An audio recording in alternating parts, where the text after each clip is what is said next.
একদিকে মাটন বসে গেছে আর একদিকে চিকেন, মানে দুটো একসাথে দিয়ে দেওয়া হয়েছে, তাই না?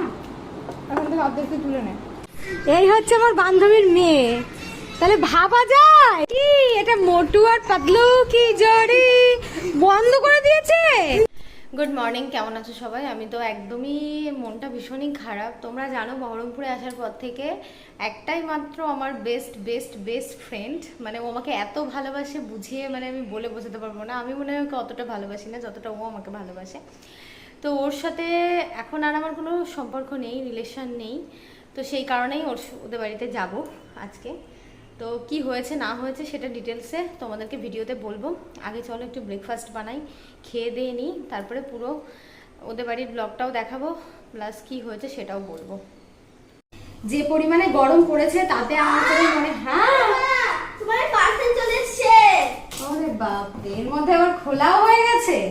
বাড়িতে কোনো পার্সেল আসলেই হয় সবার আগে এনাকেই খুলে দেখতে হবে। তো দেখা হয়ে গেছে এর মধ্যে কি আছে? হ্যাঁ চলো এবার তোমাদের আচ্ছা মায়ের যখন এসেই গেছে, তাহলে এর মধ্যে আমাকে কিছু তো বানিয়ে খাওয়ালো, আমার প্লিজ প্লিজ কিছু একটা বানিয়ে খাওয়া আমাকে। তো চলো, এসেছে সেখানে নতুন একটা প্রোডাক্ট, কিছু তো একটা বানিয়ে খাওয়াতেই হবে। এটি হচ্ছে Agaro Regency মাল্টিকুক kettle with steamer. এর মধ্যে একটা সুন্দর ইউজার ম্যানুয়াল দিয়ে দিয়েছে, যেটা দেখলেই তোমরা সমস্ত কিছু বুঝে যাবে। এটা হচ্ছে 1.2 লিটারের মেন কেটেলটা, কালার কম্বিনেশনটা ভীষণই সুন্দর। আর এটা হচ্ছে একটা এগ বয়েল র্যাক। এটা হচ্ছে স্টেনলেস স্টিলের স্টিমিং পটটা, যেটাতে তোমরা স্টিম দিতে পারবে। তার সাথে একটা ট্রান্সপারেন্ট গ্লাস লিডও দিয়েছে, যার কোয়ালিটি খুবই ভালো। একটা স্টেনলেস স্টিলের র্যাক, আর এর সাথে সুন্দর একটা প্লাস্টিক বাউল আছে, যে স্টেনলেস স্টিলের র্যাকের উপর রেখে তোমরা অনেক কেক, ধোকলা, অনেক কিছু বানাতে পারবে। আর লাস্ট হচ্ছে এটা একটা ডিটাচেবল পাওয়ার বেস, যেটা কিন্তু 360 ডিগ্রি রোটেট। তোমাদের আমি একটু বসিয়ে দেখিয়ে দিই। এটাতে কুক করা ভীষণ সহজ। ব্যাচেলার ছেলে মেয়ে বলো আর ট্রাভেল করতে যারা ভালোবাসে, এখানে ওখানে যায় আমাদের মতো, মানে এটা থাকলে তো আর তার কোনো চিন্তাই থাকছে না। এমনকি বাড়িতে ঘরোয়া রান্নার জন্য এটা স্বর্গ বলতে পারো। তো এর মধ্যে তোমরা জল গরম থেকে শুরু করে চা, কফি, পাস্তা, নুডলস, ভেজিটেবল সিদ্ধ সমস্ত কিছু করতে পারো। আমি এখন একটুখানি ম্যাগি রান্না করে তোমাদেরকে দেখাচ্ছি। স্টিল বডি আর ডবল লেয়ার যেহেতু বডিতে করা আছে, তার জন্য বডি আর হ্যান্ডেলে কিন্তু একদম কুল টাচ দেবে, একদমই হট হবে না। ভিতরে গরম থাকলেও বাইরেটা কিন্তু ঠান্ডা। আর এখানে দুটো অ্যাডজাস্টেবল হিটিং সিস্টেম আছে, যাতে তোমরা কমাতে আর বাড়াতে পারবে। ট্রান্সপারেন্ট গ্লাস লিড দেওয়ার ফলে বাইরের থেকেই তোমরা দেখতে পাবে খাবারটা কতটা কি কুক হলো না হলো। আর এটা ক্লিন করাও ভীষণ ইজি। জাস্ট এর মধ্যে জলটাকে ঢেলে দিয়ে হালকা হাতে একটুখানি স্ক্রাব করে নিলে, তারপর জলটাকে ফেলে দিয়ে একটা শুকনো কাপড় কি টিস্যু পেপার দিয়ে ভিতরটা ভালো করে মুছে নিলে আর উপরটা ভালো করে মুছে নিলে ব্যাস, একদম ক্লিনিং, মানে ক্লিন করার কোনো ঝামেলাই নেই, ইজি টু ক্লিন। আর ডিমটাকে এবার আমি বসিয়ে দিচ্ছি। জাস্ট 10টা মিনিট ওয়েট করলেই ডিমটা সিদ্ধ হয়ে যাবে। এই দেখো ডিমটা সিদ্ধ হয়ে গেছে। এবার এটাকে বার করে ছাড়িয়ে নেব। মানে এত ইজি, যারা জীবনে কোনোদিন রান্নাবান্না করেনি তারাও এটাতে খুব সহজেই রান্নাবান্না করতে পারবে। এটাতে যেহেতু 2 অ্যাডজাস্টেবল হিট সেটিং রয়েছে, তার জন্য তোমরা কিন্তু হিটটাকে কমাতে এবং বাড়াতে পারবে, মানে অফ, কমানো, বাড়ানো দুটোই করতে পারবে। আমি মেয়ের জন্য একটুখানি চকলেট কেক বানাচ্ছি, ভাপা কেক। এটা খেতেও ভীষণ পছন্দ করে, আর এটা পেলে তো পুরো একদম খুশি হয়ে যাবে। এটাকে দিলাম। তো আমার একটুখানি এই মুহূর্তে জল গরমের দরকার ছিল, তার জন্য আমি স্টেনলেস স্টিলের ওটাকে বসিয়ে দিয়ে স্টিমিং পটের উপরে একটু বাটি করে জল দিয়ে দিলাম। একসাথে দুটো কাজই কিন্তু আমার হয়ে যাবে। তো দেখো এবার এটাকে চেক করে দেখছি, জাস্ট একটা কাঁটা চামচ দিয়ে দেখলাম এটা পুরোপুরি হয়ে গেছে। আর এটা দেখতে তো অপূর্ব হয়েছে, মানে বাটির শেপটা এতটা সুন্দর, বাচ্চা দেখলে এমনিতেই খুশি হয়ে যাবে। এটা জাস্ট এতটাই টেস্টি হয়েছে, মানে আমাকে একটু দেওয়ার পরে আমি আর ওভাবে না মানে চেয়ে পারলাম না। তো তোমরাও যদি প্রোডাক্টটা নিতে চাও, অবশ্যই ডিসক্রিপশন বক্সে লিঙ্ক দেওয়া আছে, তাড়াতাড়ি গিয়ে নিয়ে নাও। ম্যাগি, ডিম সিদ্ধ আর ভাপা কেক দিয়ে তো সকালের ব্রেকফাস্ট কমপ্লিট। চলো এবার রেডি হয়ে নিই আর গোপালকে প্যাম্পাস পরিয়ে দিই। তো আজকে হচ্ছে যাচ্ছি বান্ধবীদের বাড়িতে। বান্ধবীর মেয়ের অন্নপ্রাশন ছিল, রিসেন্ট কিছুদিন আগে যেতে পারিনি। কালকে আবার ওর অ্যানিভার্সারি আছে। তো কালকে অ্যানিভার্সারিটা ও করবে না, ও করবে তার পরের দিন। তো সেই কারণে সেদিন আর আমি যেতে পারবো না, তার জন্য আজকেই অ্যাডভান্স নিমন্ত্রণ করে আমাকে খাইয়ে দিচ্ছে বান্ধবী। বুঝতে পারছো? আয় আয়। তো চলো, ছেলেপুলে নিয়ে কোথাও যাবো বললে কি সহজে যাওয়া হয় বলো?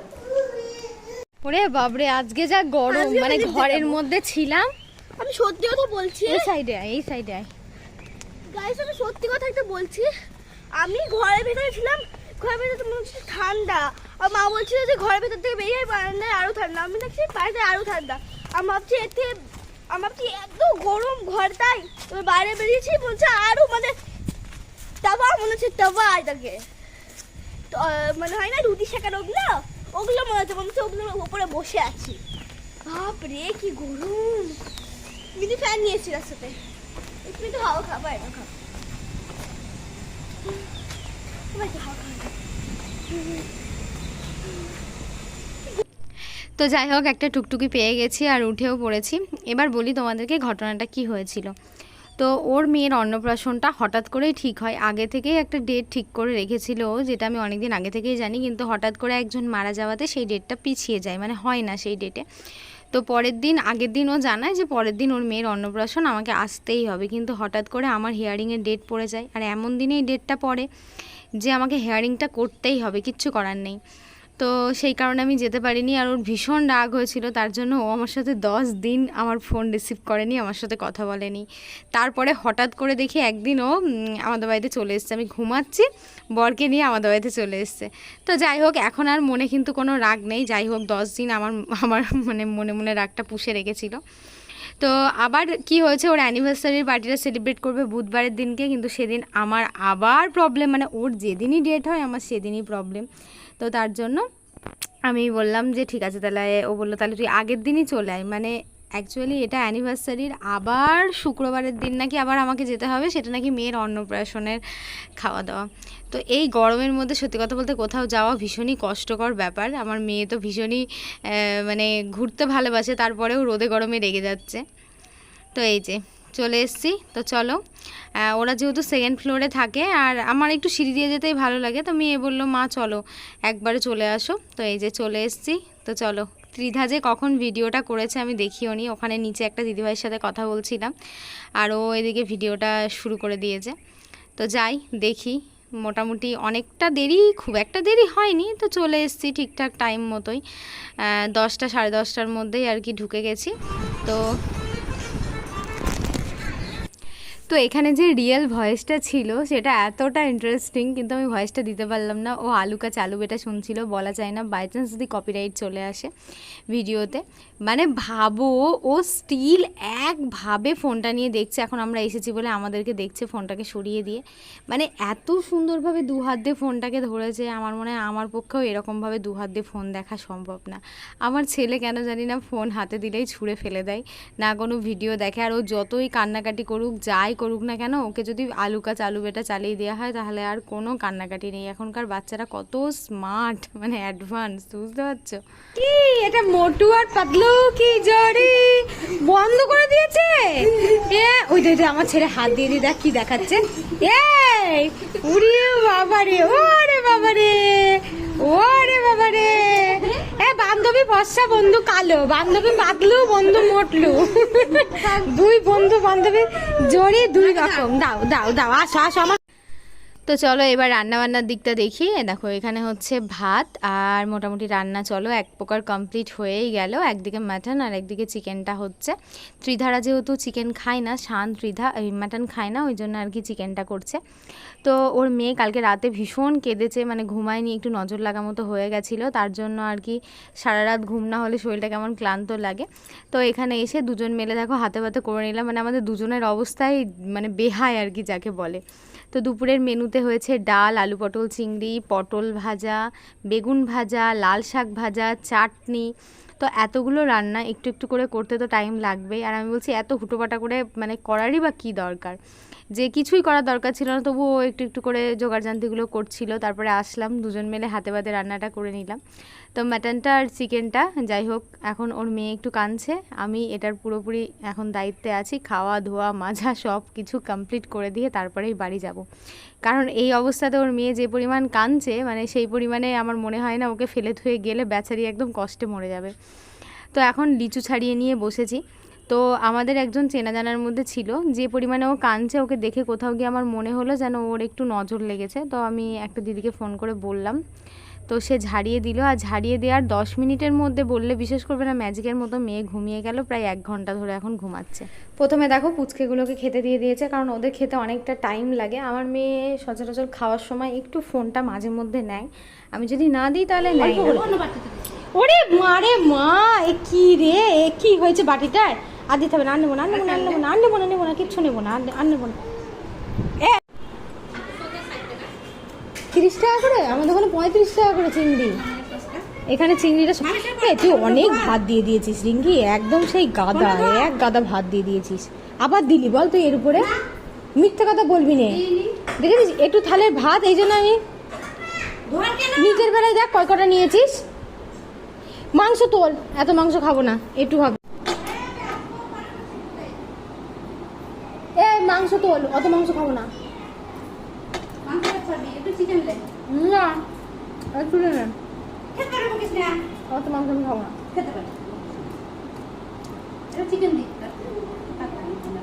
এই চিকেন এখান থেকে নে, এখান থেকে নে, আমি চিকেন খাবো না, তুই এখান থেকে নে।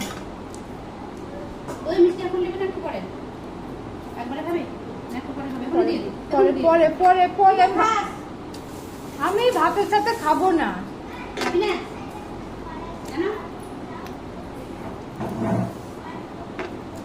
এতগুলো ভাত দিয়ে ভুল হয়ে গেল, আমি মাংস সকালবেলা খাই না বলে এতগুলো।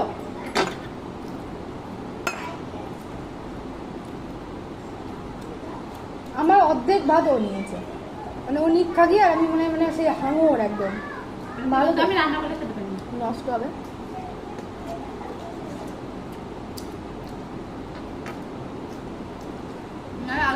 ভাত খাই, দুধ খাই না, এখন থেকে অর্ধেক তুই তুলে নে, অর্ধেক তুই খা, অর্ধেক আমি খাবো। তো এই ঘরে হচ্ছে ইনি ঘুমালেন, ওই ঘরে মহারানী সারা রাত জেগে জেগে জেগে জেগে মহারানী একটু ঘুমালেন। ওই যে মহারানী ওই ঘরে ঘুমালেন, দে ছাড়।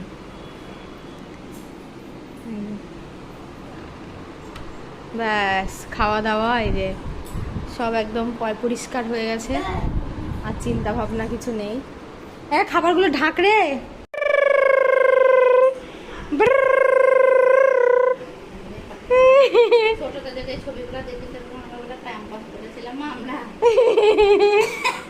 এইগুলোই। যাই হোক, এবার বাড়ির দিকে রওনা দিই, ঝড় বৃষ্টি চলে আসলে আর যেতে পারবো না। আর লাইট জ্বালতে হবে না, চ একদম গেটের বাইরে, গেটের বাইরে চল যাবো। মায়ের সাথে যাস। টাটা। কবে টাটা দিতে শিখবা? Tata tata. ব্যাগ নিয়েছিস বাবু, ব্যাগ নিয়েছিস? চলো টাটা। আজ তো যাই হোক বেরিয়ে পড়েছি, আর এখন দুপুরের টাইম। এমনিতেই ওদের এই ফ্ল্যাটের এখান থেকে একদমই টোটো পাওয়া যায় না, এই সাইডে এই রাস্তাটা থেকে টোটো মানে দাঁড়িয়ে থাকলে, অনেকক্ষণ দাঁড়িয়ে থাকলে আসে। তো এখন যেহেতু দুপুর না প্রায় বিকাল হতে চললো, তো চলো একটু হেঁটে রাস্তার দিকে যাই। তো আজকের ব্লগটা এখানেই শেষ করছি। সবাই ভালো থেকো, সুস্থ থেকো, সাবধানে থেকো। Next video